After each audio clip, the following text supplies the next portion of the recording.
দিয়ে এক শ্রেণীর শ্রমিক নেতা পাশ্চাত্যের এবং সমাজতন্ত্রের ধর্মনিরপেক্ষ রাজনীতির বীজ ঢুকিয়ে বাংলাদেশের শ্রমিকদেরকে তারা সমাজতন্ত্রের প্রশিক্ষণ দিতে শুরু করেছিল।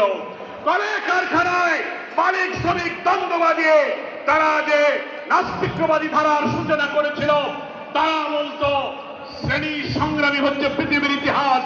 শ্রমিক কল্যাণ ফেডারেশন 1963 সালে প্রতিষ্ঠা লাভ করে বলেছে না, শ্রেণী সংগ্রাম